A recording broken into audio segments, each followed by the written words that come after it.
What's good, guys? It's JTank117 here, and today we're talking about BAYVERSE because it's peak. You need to hear the truth, okay, man? BAYVERSE is just so good. You gotta listen to me, alright? BAYVERSE storyline peak. We got '07, Revenge of the Fallen, Dark of the Moon, which is the best by far. By far the best, and the other two. BAYVERSE is the GOAT, in my opinion, man. It's just so good. The thing is it takes a more realistic approach on the Transformers and not the hooray, we saved the day. It's Transformers saved the day. The war was only 12,000 years long, which is way more realistic for giant robots destroying whole planets. And Optimus, yes, he is violent, but more realistic. He realizes pacifist ways were not working. We got the comics, which really helped with these movies, which added a lot more story and prequel to them. Really, really good. Really cool designs, everything. This is where Optimus was more like G1 before he went all angry. And these were just really good. They boosted the BAYVERSE, which was already peak already. And come on, man, you gotta admit, Linkin Park at the end of movies just hits so hard, man. It's hard! Sorry for that ear rape. Anyways, yeah, Linkin Park, New Divide, and What I've Done, and etc. Just absolutely amazing, man. Transformers movies, yeah, you got the touch, yeah, blah, blah, blah. But these were just absolutely amazing. Start off '07, which started it all, gave us these great CGI designs and everything. This is where it got really cool, because they changed the story and action.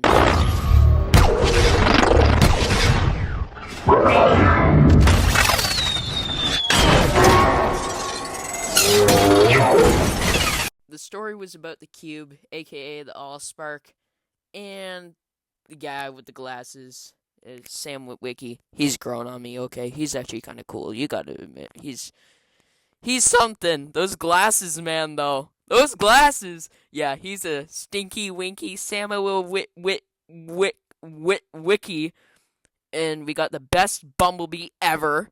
We got coolest Autobot ever, Jazz, and fucking Ironhide, dude. He was amazing. I love this movie so much, but I find it a little bit overrated. But still, we got this beautiful Optimus design. If you're not familiar with '07, basically Megatron, 1,000 years before '07, came after the Allspark, which was launched off of Cybertron. He wanted to use it for power to take over planets, blah, blah, blah. So the Autobots followed this Robo-Demon right here. He's still really awesome in this movie, you gotta admit. The thing is this is what started it all. A realistic take on the Transformers war. It was just awesome, man. This is where the toy line started to get absolutely amazing. And these movies inspired so many people and film directors, everything, man. We got Revenge of the Fallen next, which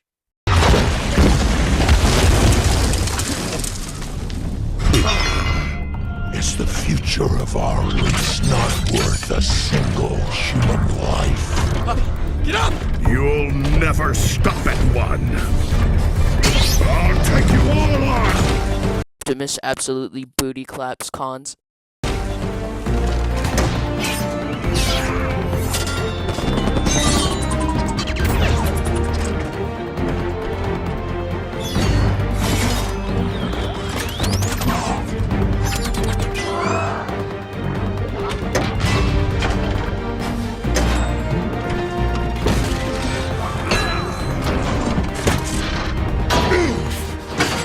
First sequel of BAYVERSE movies of 2007, we got a really cool villain, the Fallen. He could have been better, but he's really cool. The story basically takes place with the ancient Seven Primes in an ancient war. The first Decepticon, the Fallen, who wanted to drain the sun and go to other planets and kill all biological life besides Cybertronian life. In moments will be at firing strength.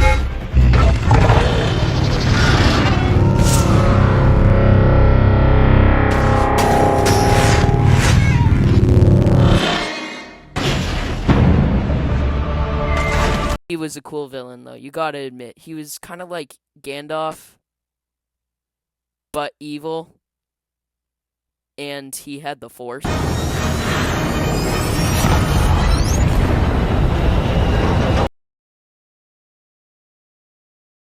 Why Revenge of the Fallen was a letdown to a lot of Transformers fans, but you gotta admit, it's an underrated movie. The action and the story was really cool. I like how all these movies tie in history to human history, right? It's absolutely amazing what Michael Bay and the film writers did with this, but the next film writers made it even better. This movie was honestly cool. I love the twins. They're so funny. You gotta admit, man. So much lore in this movie. It is great. We got Soundwave. Great introduction to Sideswipe, the RC twins, which were actually kind of cool. And Devastator, this just behemoth. Okay, I might be a little bit biased with this movie, but still, Dark of the Moon is my favorite. Which is the next movie that we're going to talk about. We got introduction to the Wreckers. And we got the best villain, Sentinel. Yeah, he's better than Lockdown. Dino Mirage, and this.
The story of this movie was amazing. We got the tie-in to the space race of the 60s. We got the Ark flying and crashing on the moon, the astronauts going and finding this.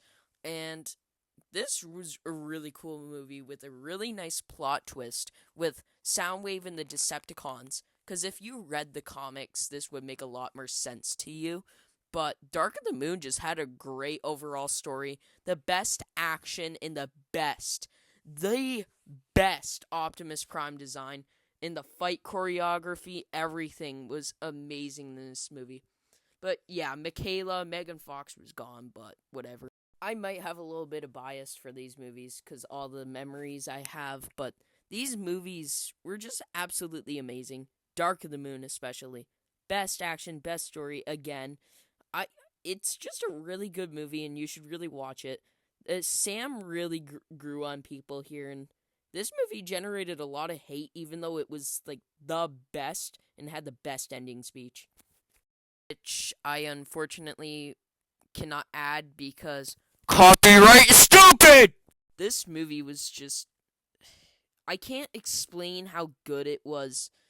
We got Shockwave, one of the coolest villains. Optimus with the jetpack. His rage, where he takes out, 14 Decepticons in, 3 seconds. Bro just went on a rampage, and, the world against them. It was really cool to see this. It was just a really, really good story. Dark of the Moon is by far the best of the 3 and where it should have ended. For my favorite Bayverse, why I think its peak is for these first 3 movies. Age of Extinction and The Last Night is where they took things down. Age of Extinction had Lockdown, killed Ratchet, had a brand new Autobot cast. Also, they looked way too humanoid. But it was kind of cool seeing humans hunt these Transformers. But, this movie was so random at times. But Cade was actually kind of cool. Alright, I'll admit, The Last Night was terrible.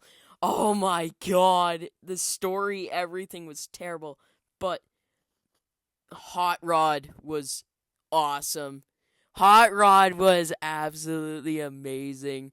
Hound was cool. The Megatron. That Megatron design, dude. It's so good. But yeah, this is where Bayverse fell off and why it has a lot of hate. But yeah. So, the question that is being asked and answered is, why is Bayverse the best? Bayverse was like, as I mentioned earlier, it was a more realistic take. I feel like Transformers fans, well, Transformers fans hate Transformers more than anybody else. But Bayverse took things into a different direction, right? Which people weren't used to. A lot of the fans that watched this movie were Beast Wars enthusiasts and G1 watchers. And when they saw this and how it was completely changed, it was like, why does Optimus Prime have flames? Why is there no Optimus Primal? But yeah, these movies just got way too much hate, even though they were really good. Just as normal movies, outside being a Transformers fan, watching these is so cool. It's like watching Pacific Rim. Like, on God, bro. So, yeah, Bayverse is just peak, man. It had great tie-in comics if you actually read them, like IDW.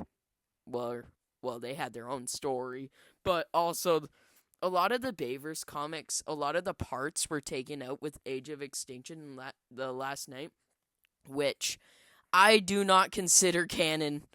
Not a lot of people do, especially as Bayverse fans, which I started off with Bayverse along with a lot of the people I know. And then we got Transformers Prime, which will be another video. But yeah, Bayverse is peak, my guy.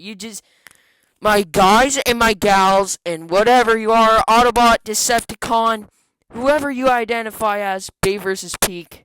Just give it a check out.